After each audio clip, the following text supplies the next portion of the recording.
All right, the next lesson in triangles we're going to talk about are mid-segments. And so a mid-segment is a segment that joins the midpoints of two sides of a triangle. So in a given triangle, if you were to find the midpoints and connect them, two of them, you create a mid-segment. And what happens is two things. One, the mid-segment is going to be parallel to one of the sides of the triangle. And that parallel side, the two sides that are parallel to each other, are going to have a half-double relationship. So the mid-segment will be half of the longer side, and the longer side will be twice as long as the mid-segment.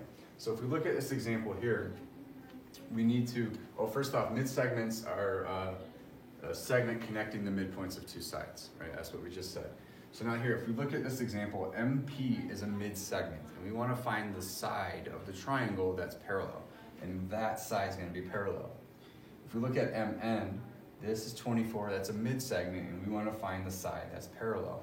So the mid-segment will be half of the longer side. So to find the longer side, we double it. So two mid-segments will equal to the long side of the triangle. So in this case, two 22s will equal to the long side. And if we look here, two 24s will equal to the long side.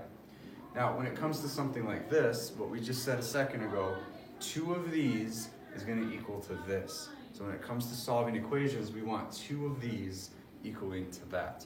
So then we go back to our steps of combining like terms, subtracting, and dividing, and we get a value of x equaling to 6. And where people get confused, sometimes even myself, is that x equals 6, but x is not the length of the mid-segment. The mid-segment would actually be 17 because it would be half of 34. And if you were to plug this in, 3 times x is 18, minus 1 is 17.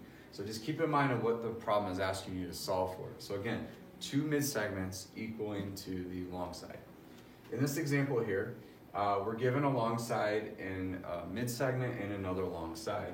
So if we look here, this mid-segment is 40. So how many mid-segments equal a long segment? 2. So two 40s would equal to the side that's parallel to it. In this case, this is 30 because if the long side is 60, the mid-segment is half. Okay? And if this is 100, then this mid-segment has to be 50. Okay. All right, in this example here, we're identifying parallel sides. So what would be parallel to AB would be the long side DF. And so that's what this problem is asking for. And that's usually not too difficult to understand. AC is going to be parallel to EF, and BC is parallel to ED. All right.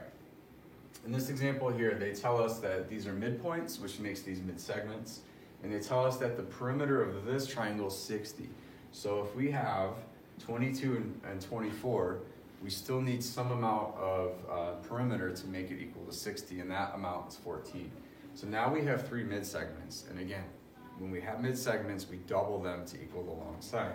So XZ is the bottom, and so if we double its parallel mid-segment, we get 44.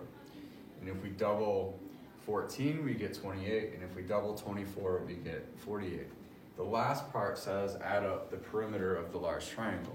If you add up all these values, you get 120. But also keep in mind that the original perimeter of the small triangle was 60, and we doubled all of the side lengths. So it would make sense that our perimeter of the big triangle would be doubled as well.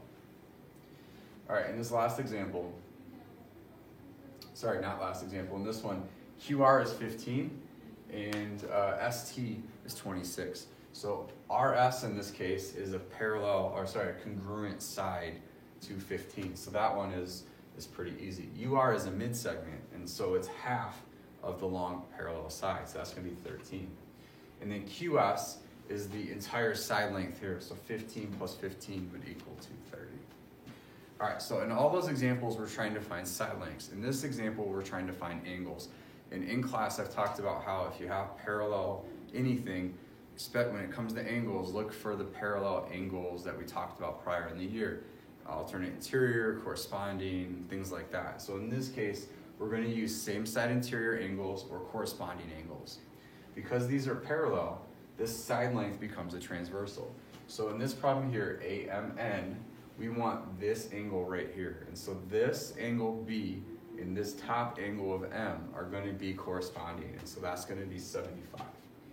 Now, if we look here, this is an isosceles triangle, and this is a base angle. And base angles are congruent. So ANM is going to be 75 as well. Now we want angle A. Angle A is a vertex angle. So we have two angles of our triangle, and that adds up to 150. And if we subtract that from 180, we would get the angle equaling to 30 degrees. So again, keep in mind the difference between solving for angles and solving for side lengths.